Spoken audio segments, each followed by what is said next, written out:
Victory Studios in downtown Little Rock. This is Capitol View. Good Sunday morning, everybody. Thank you for joining us for Capitol View. I'm Bob Clausen. It is a heavy topic, and it's a topic that needs to be discussed not only here in our newsroom, but also in kitchens and living rooms across the country and, of course, in our state. In 2022, 546 Arkansans lost their lives to overdose. Earlier this week, some of the bridges in Little Rock were lit up in purple. Perhaps you've seen them. It was done to represent Overdose Awareness Day. Families impacted by addiction and overdoses gathered together to grieve, remember, and raise awareness. Hope Movement Coalition and the Parker Grill Foundation hosted the second annual Bridge the Gap event in Arkansas, and it was by all means a success. The day began with posters being hung up on the Clinton Presidential Park Bridge. Each of those posters had 150 photos of those who lost their lives to addiction or overdose. I want to help people who are seeking treatment, and that's what I do. I have used my pain to try to make a difference and save someone's life. Family members and those in recovery joining others for a walk to bridge the gap of those who have lost someone from an overdose. Today we are joined by Stacey James. She lost her son to an overdose. Thank you very much for joining us. Thank you for having me. Appreciate this. And this is a, it's a Sunday morning. It's a heavy topic, but it is a topic that needs to be discussed, as I mentioned, at kitchen tables and just around even the office. You know, everybody needs to be talking about this. What's happening out there? Tell me first of all about your son. My son was Hagen Jones. We lost him in 2019. He was 22 years old. We lost him to fentanyl. Hagen struggled with mental health, as so many young people do now, especially with the depression and the anxiety, and he was self-medicating. But he was being treated for it. He had been repeatedly, yes. And it was, you know, with that type of illness, with any physical, mental illness, certain medications work for some and they don't for others. And what we experienced as a family was, you know, the side effects from various different medications. Hagen was old enough to know he didn't like how it made him feel. And he also had this mentality of, I'm a man, you know, real men he was in don't his 20s. struggle. Yes, yes. And he had started self-medicating, but then started coming back around and said, you know, Mom, I'm ready. I'm going to start going to my counselor again. I'm going to get on my anxiety medicine, and I'm going to do this right. And I was so proud of him. That was the last conversation I had with him. That was on a Thursday, and he was gone the following Tuesday. And this was, we talked about it, this was basically he stepped on a landmine. Absolutely. When it comes to this drug fentanyl. Absolutely. Completely unsuspecting. You know, he had 16 nanograms of fentanyl. A lethal dose, lethal, can be 2. So it's one of those things where, and that's what's so important, that people start having the conversation. Whether someone is suffering with substance use disorder or they are experimenting, you know, party scene, young people cutting loose, whatever that looks like, it's not now what it was when I was a kid. It's no longer Purple Passion or Boone's Farm. You know, this is now literally, if they make that decision, you know, bad decisions that they're supposed to learn from, it's killing them. And it's something that's out there, and something that we look at the numbers, and I don't know what the latest number is, but something in the neighborhood of 100,000 overdoses a year, and fentanyl is a indiscriminate thing that is popping up, and it could be, it's not that anybody who is dealing with addiction or anybody who's out there trying to experiment or anything like that seeking out fentanyl. Right. This is finding its way into other recreational drugs. Absolutely. Absolutely. You know, last year across the nation it was 107,000. 70% of that was attributed to fentanyl. In Arkansas, we lost 618 of our people. I don't know the exact statistic that can be placed on fentanyl, but at the end of the day, you know, this problem is so much bigger than us. This is not a moral failing. This is not parenting gone wrong. This truly is, you know, people are just living life, and then all of a sudden they step into this. You know, I didn't know what fentanyl was until it killed my child. And we're coming off, or may still be in the middle of, but a tsunami of opioid addiction. Yes. And opioid addiction, when you think about it, people can look at the surface and go, well, drug users.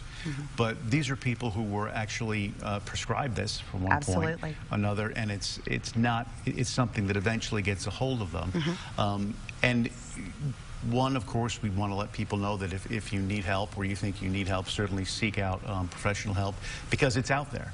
But also, people who probably aren't taking opioids or experimenting with anything should be open to listening to or willing to talk to someone who's going through this. They absolutely should.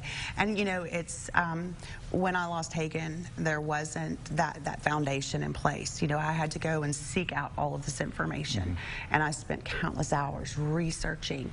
And the more I researched, the more I learned, and it was overwhelming to me. To these individuals that we lose, many of them had their wisdom teeth cut out. They were prescribed an opioid, but they weren't educated on how to properly, you have to wean yourself off of this medication. And at that time, doctors just weren't communicating the dangers of this drug. And so then it's a gradual thing, because their body becomes physically dependent on the drug. At some point, it goes from choosing to take a medication to not being able to function without it. And then it gets to a point, too, where it's no longer prescribed because you've been overprescribed. That's when you start looking for something else, and something else comes along, and there's fentanyl in it, and everything's over. We look at the issue, and I don't want to get too political in it, because this is, politics aside, we're just trying to save lives. When you look at the southern border and the amount of fentanyl that's coming across the southern border, and you've been to the border. I have. What was your reaction to what you saw down there and what you hear about that drug coming into this country? It was terrifying. I don't know if I can say this on television, but to me, standing in front of that border wall and talking to the private landowners, that live there, talking to local law enforcement, the sheriffs that are tasked with the responsibility to protect their communities, to the federal agents and what they could and couldn't do. I stood at that wall, and it felt like the highway to hell to me. It represented the weapon that killed my child. But in addition to that, it's not just fentanyl that comes across that border. No. And that's what's terrifying.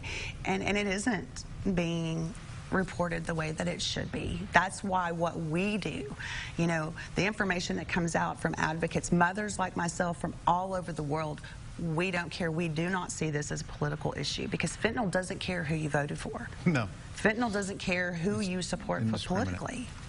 And so it's disheartening. What do you guys see, or what are you doing here in Arkansas, and what do you see being done around the country, not only to advance your cause, but also to try to get the attention that you feel this deserves?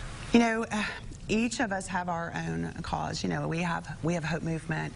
Parker Gill Foundation was my co-host to this event. We do two separate things, but we are working towards the same goal. It is awareness. It is saving lives. On the national level, there are some amazing advocacy groups. Well, I guess it's September now. On the 17th, I go back to Washington, D.C., where we will have our Can You See Me Now banners on the National Mall, along with the Lost Voices of Fentanyl banners. We will have a police escort march to the White House, each of us carrying pictures of our loved one. It is the momentum of the parents. Nothing that we do will bring our children back.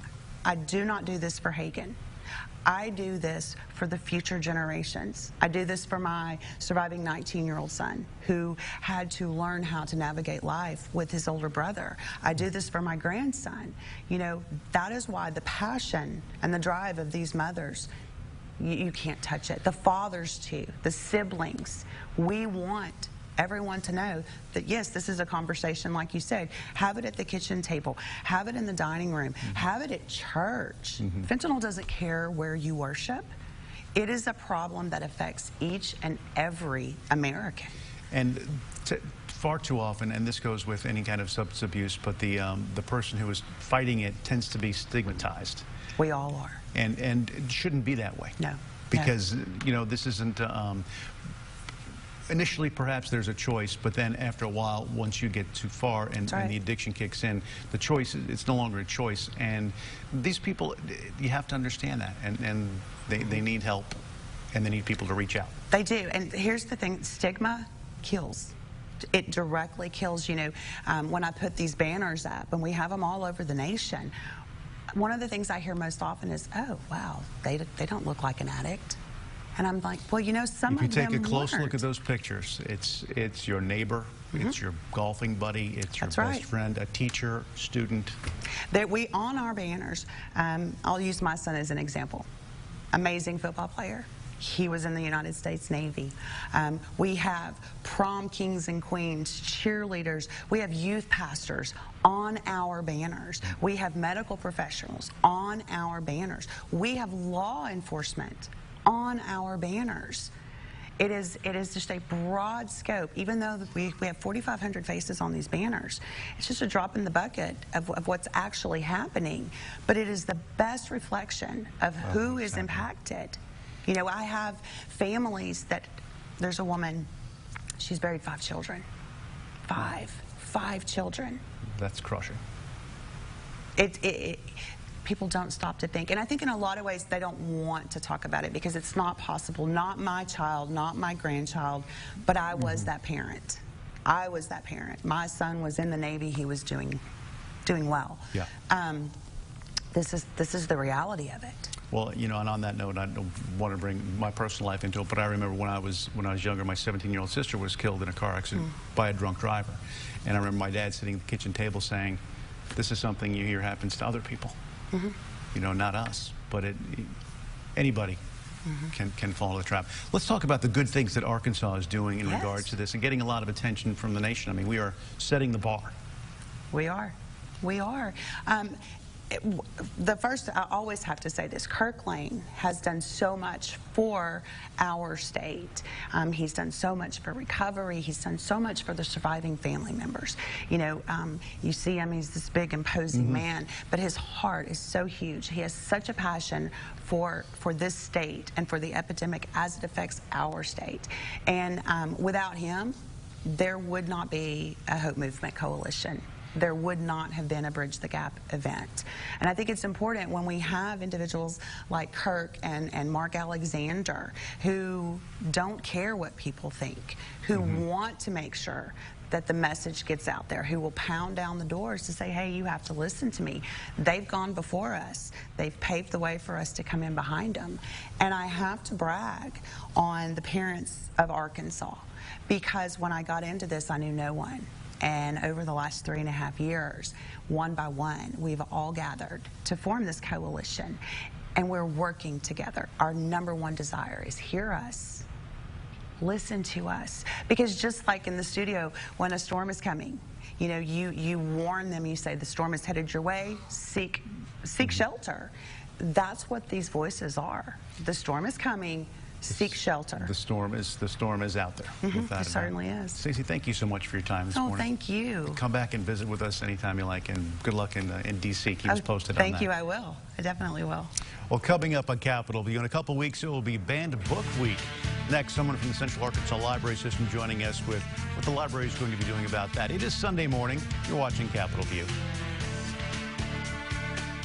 What's so great about being a Kroger Boost